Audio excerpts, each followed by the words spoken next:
Many Christian churches focus on evangelism as the most important function of the church. Evangelism is important, but its primary function is worship. The next most important function is the building up of the members of the church in their faith. And here is where many church people start down a wrong path. They want to play it safe. They approach growing their faith as learning about God. Again, that is an important part of growing faith. But the church tends to avoid one of the best faith-growing activities of all: trials. When we must depend on our faith, because that is all we have to hang on to, is when our faith deepens. But it is also a very difficult time. Today we look at the father of the Jewish faith, Abraham, but his birth name is Abram. Again, if we look at the meaning of Abram's name, we find high father, or in some cases, exalted father. Looking at the beginning of chapter 12, at that subtitle in the Bible, most Bibles say, God promises a nation to Abram. That's followed by God telling Abram to leave and go to a place God will show him, and then promises to make Abram into a great nation. So we tend to look in awe at Abram and his willingness to just go. But Abram, as we will see over the next few weeks, must keep having faith-building experiences that most people would not want to encounter before he becomes this great figure in Bible history. Now, before we delve into the chapter, I need to step back a little bit for clarification. It is common when preaching or teaching about Abraham to talk about his willingness to follow God without knowing where he was headed. The tendency is to locate Abram in Ur of the Chaldeans when he starts his faith journey. And I know I've done that before, but it's not technically correct. As we saw last week, Abram went with his father to Haran. So when God calls Abram to go, he is north of the land of Canaan, not east. It's less than half of the journey it would have been if he came from Ur. The journey is still long, and Abram displays great faith to follow without knowing where. But it helps to have a correct view of what is going on. Now, Abram most likely lived in Haran for at least 25 years, maybe 30, before God called him to leave. So he was well established. He was wealthy and successful. Now we know that from verses 1 and 5. And it says in there that he had people. That means he had employees and servants. He had family, extended family. He had animals. He had stuff. Now the word possessions in verse 5 would include not simply objects, but sources of his wealth and career. Now recently I preached about leaving a legacy. The legacy God promised Abram is a whole lot bigger than what you and I would ever expect from our own lives. God's promise is a great nation, a great name, blessings and protections from God, and this statement, which is so huge that it's hard to sink in: all people on earth will be blessed through you. That's at the end of verse 3.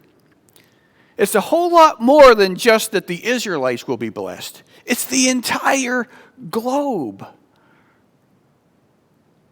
In verse 6, Abram traveled with his whole crew to Canaan, to the town of Shechem. The town exists yet today, but with a different name, Nablus. The scripture mentions that they were near the great tree of Moreh. Now, the significance of that tree is speculation only, but the Canaanites worshipped a number of different gods, and they thought oak trees served as a spiritual connection, a conduit to the gods. So they would worship at oak trees.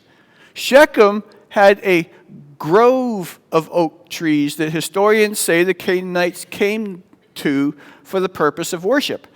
And they speculate that there had been one special tree. Other historians have noted a tradition that one oak there was believed to have dated back to the time of Adam. So most scholars believe then that the tree is mentioned in Scripture simply as a point of reference. In verse 7 is an important moment and an important word that needs to be recognized as very significant.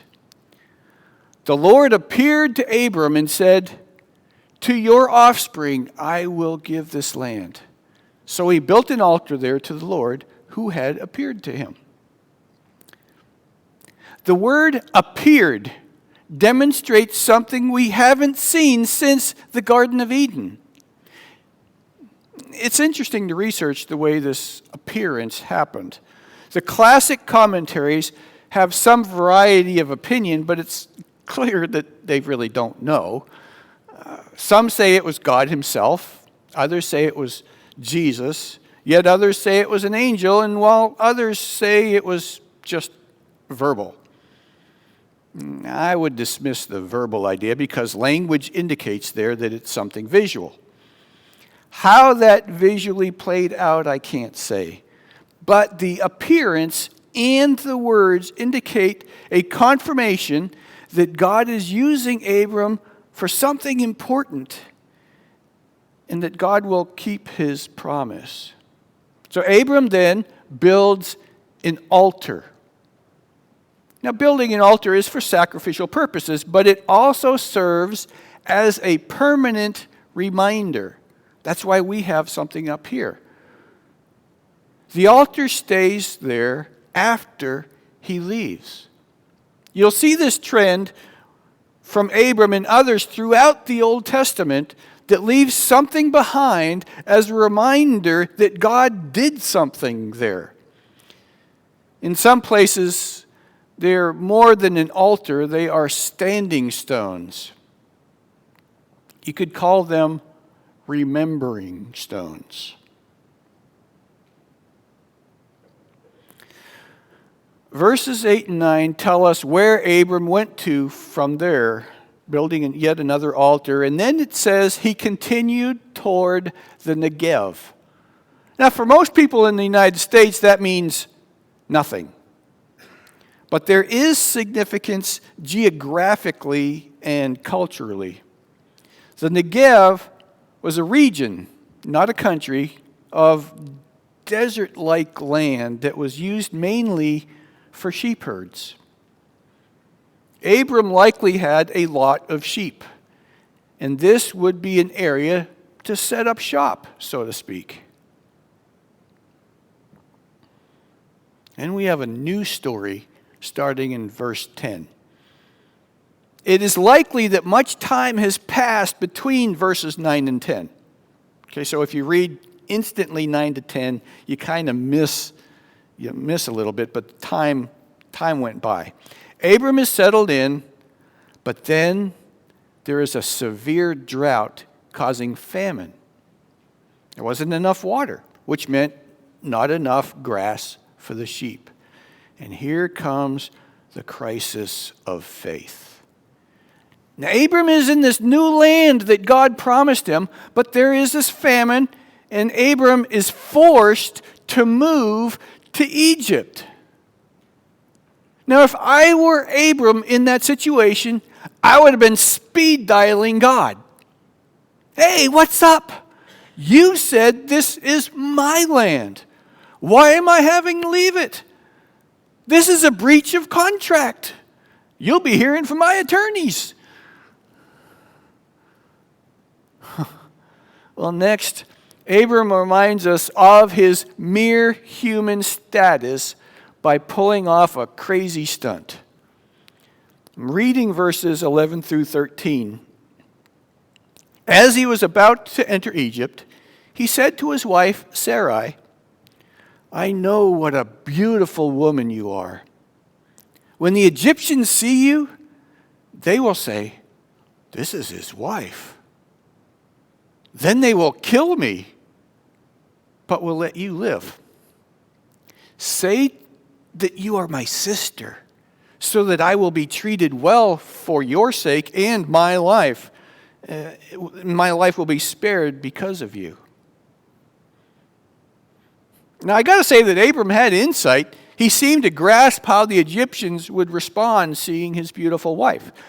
But he unwisely tries to remedy the situation by cooking up this story instead of trusting God to protect he and his wife.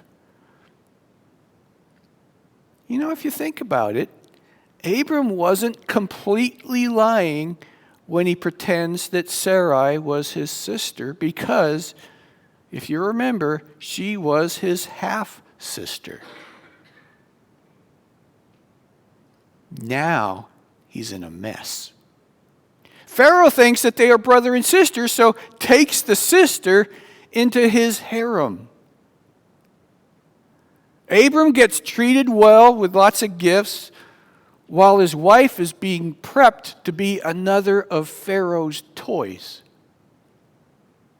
But then in verse 17, a serious disease hits Pharaoh's household. And most commentators suggest a plague. Pharaoh finds out that Sarai is Abram's wife and figures out that the disease is because of the situation. So he calls Abram in and asks him why he did that. And then he sends them all away. Now, looking at this story, it is easy to say, Abram, you're such a dork. But what would we have done? Would you have left everything to follow God in the first place? Would you have become bitter toward God when the famine came and you had to leave that promised land? If your life was at risk, would you have concocted a ruse to keep yourself safe? The guy was human and made an error. We all do. We now live in a society where if someone in a public position errs, we pronounce a severe judgment on that person. If you make a mistake, you're gone. Whatever happened to learning from mistakes? Granted, there are errors that should result in personal removal from office, especially if it involves breaking the law. But when it's something like a decision to move one way that didn't work so good, especially in government, we are yelling, crucify him, instead of having mercy and compassion. Every one of us is dependent on God's mercy and compassion.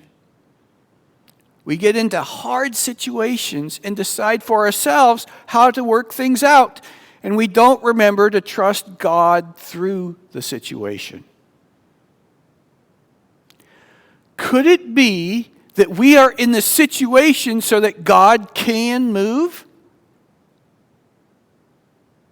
Could it be that we are in the situation so that God can increase our faith? Could it be that we are in the situation so that we have the opportunity to practice living out our faith?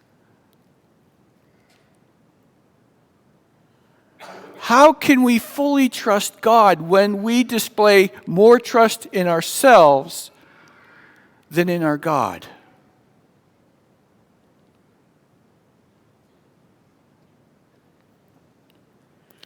Do you have a moment where God came through for you in a difficult situation?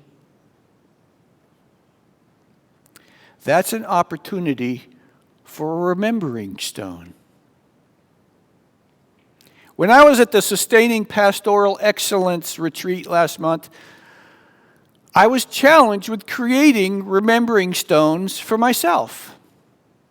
The idea is to build something that has multiple pieces or layers, where each piece represents a story in my life when God did something significant. And by having these remembering stones, each time you're struggling, you can look at those stones and be reminded of how God worked in your life in the past. It's also an opportunity when someone asks about the stones to tell them your stories. Amongst our failures, there are also aha moments when God came through.